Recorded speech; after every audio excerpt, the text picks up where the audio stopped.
Welcome back to the another powerful video of CSS। ये CSS का एक tutorial चल रहा है जिसमें शुरू से लेके आखिरी तक हम लोग CSS के बारे में डिस्कस करेंगे, each and everything about CSS। जिसमें हमने पहली वीडियो लास्ट जो हमने बनाई थी वो हमारी फर्स्ट वीडियो थी, जो आप मेरे YouTube channel right click tutorials पे जाके देख सकते हैं। बहुत ही अच्छी वीडियो है।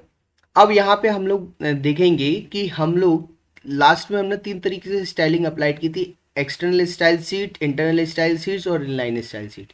यहाँ पे प्रैक्टिकली कैसे अप्लाइड करते हैं ये हम लोग इस वीडियो में सीखने वाले हैं।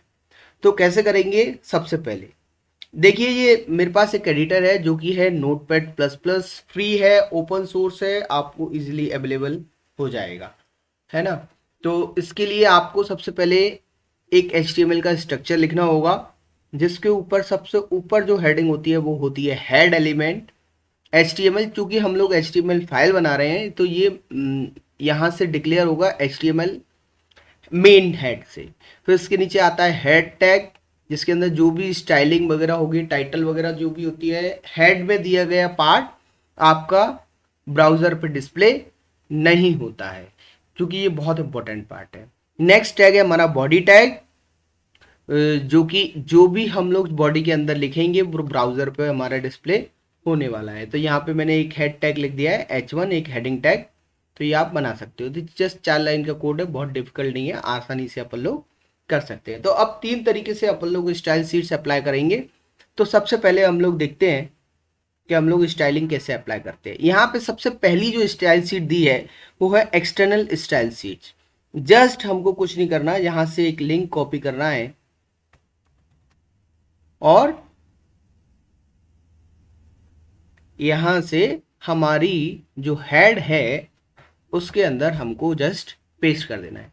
यहाँ पे आप देख रहे हैं कि हमारी स्टाइल शीट जो है वो styles.css है। तो ये CSS एक फाइल हमको बनानी पड़ेगी जो कि style.css होगी। ऑल राइट, तो यहाँ पे हम एक नोटपैड प्लस प्लस पे एक अपनी एक न्यू फाइल क्रिएट कर लेते हैं, न्यू फाइल, जिसमें हम लोग डाल देते हैं style.css। इस फाइल को हम लोग सेव कर लेते हैं।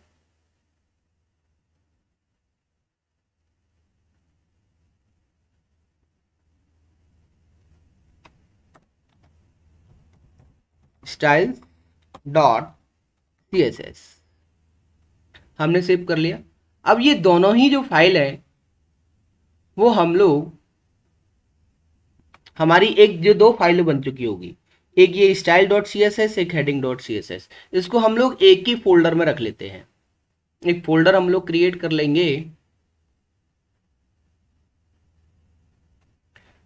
जिसको मैं CSS के नाम से बना देता हूं, और उसी के अंदर ये हम दोनों फाइल रख लेंगे कि हेडिंग वाली भी आ गई और एक जो हमारी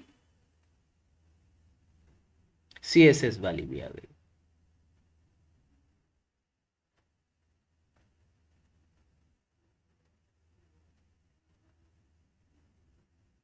हेडिंग नहीं आई है, हेडिंग हम लोग यहाँ पे रख लेते हैं।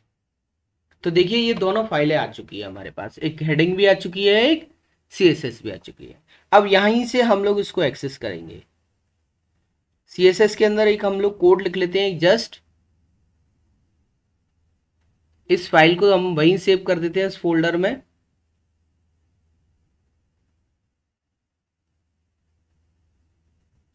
CSS फोल्डर लेके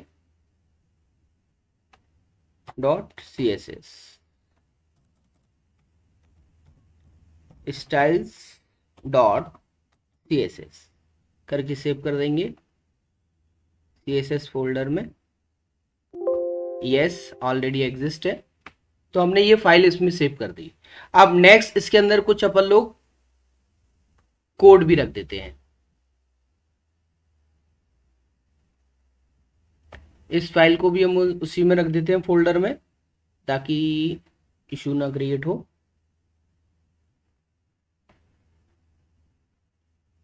बहुत सिंपल चीज़ है, जस्ट आपको बताने के पर्पज से है।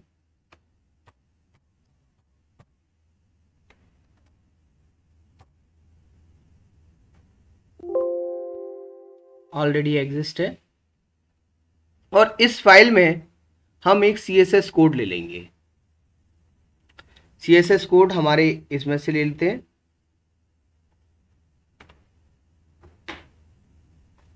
जैसे हमने ले लिया बॉडी,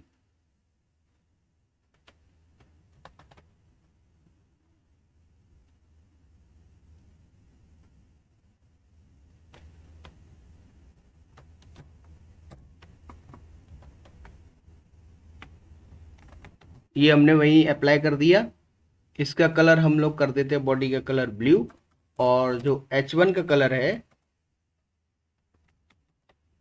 वो जस्ट हम लोग दे देते हैं इसको नेवी,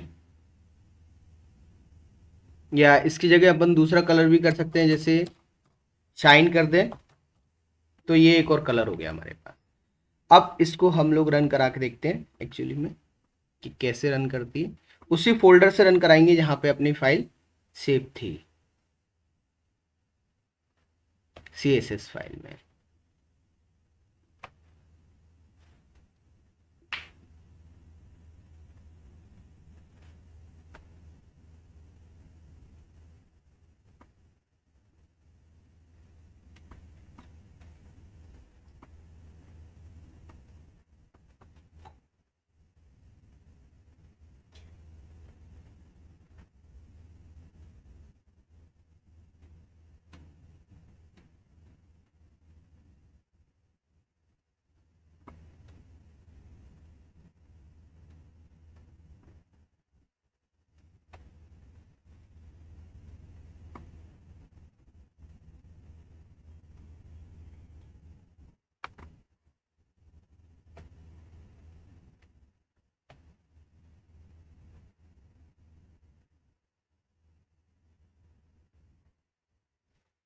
ये देखिए, तो यहाँ पे हमने क्या कोड लिखा था, जो CSS के अंदर हमने कोड लिखा था बॉडी के लिए बैकग्राउंड कलर शाइन और H1 कलर नेवी।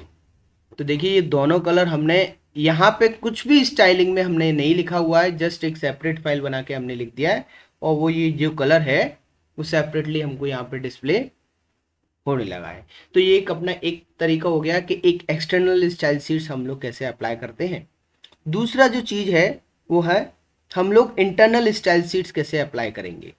तो यहाँ से जस्ट हम स्टाइल उठाएंगे और जो अपनी फाइल है इसके अंदर, चूंकि अब अपन ने एक्सटर्नल स्टाइल शीट्स अप्लाई नहीं करना है, इंटरनल स्टाइल शीट अप्लाई करना है, तो यहाँ से जो एक्सटर्नल स्टाइल शीट्स है उसको हम लोग यहाँ से हटा देंगे, और यहाँ से हमारी इंटरनल स्टाइल शीट्स है। आउटपुट वही सेम रहेगा। डिफरेंट आउटपुट दिखाने के लिए मैं यहाँ पे इसका बैकग्राउंड कलर आपको अप्लाई करके बताता हूँ, येलो कर देते हैं, और देखिए कि हमारा आउटपुट क्या आएगा। ये देखिए आपके सामने आउटपुट आ गया, बैकग्राउंड कलर येलो हो गया और मेन हेडिंग का कलर जो हो गया नेवी। तो दो तरीके से स्टाइल अप्लाई हो गई, एक तो एक्सटर्नल स्टाइल शीट, दूसरी इंटरनल स्टाइल शीट। अब तीसरा जो तरीका है वो है कि हम लोग टैग के अंदर स्टाइल शीट्स कैसे अप्लाई करते हैं। तो यहाँ से इन दोनों को हम लोग हटा देंगे और यहाँ से टैग बाई टैग अप्लाई करेंगे। हालांकि ये जनरली हमको कम ही यूज करना चाहिए, लेकिन बेसिक यदि अपन को अप्लाई करना है तो अपन लोग कर सकते हैं। एक पैराग्राफ लिया है हमने बॉडी के अंदर डिफाइन करेंगे। एक पैराग्राफ लिया है जिसमें हमने स्टाइल डिफाइन किया है कि कलर रेड होगा, फॉन्ट साइज इसका 20 पिक्सल होगा, और this is a style paragraph. Alright, समझ आया?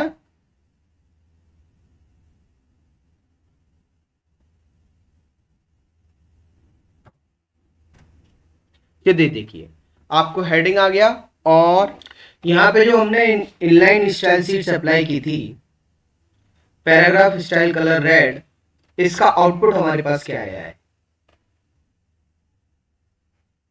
इसका आउटपुट क्या आया है, जैसे हमने पैराग्राफ स्टाइल अप्लाई किया था कि इसका कलर रेड हुआ, पैराग्राफ कलर। तो ये आप देख सकते हैं कि यहाँ पे जो हमने इसको डिफाइन किया, ऊपर कुछ नहीं है, जस्ट हमने केवल उस पैराग्राफ जो टैग था उसके अंदर ही उसका कलर रेड कर दिया, फॉन्ट साइज जो था इंक्रीज करके हमने उसको 20 कर दिया। आई होप आपको समझ में आया होगा। तो इस वीडियो को लाइक करिए, सब्सक्राइब करिए, शेयर करिए। Thank you for watching.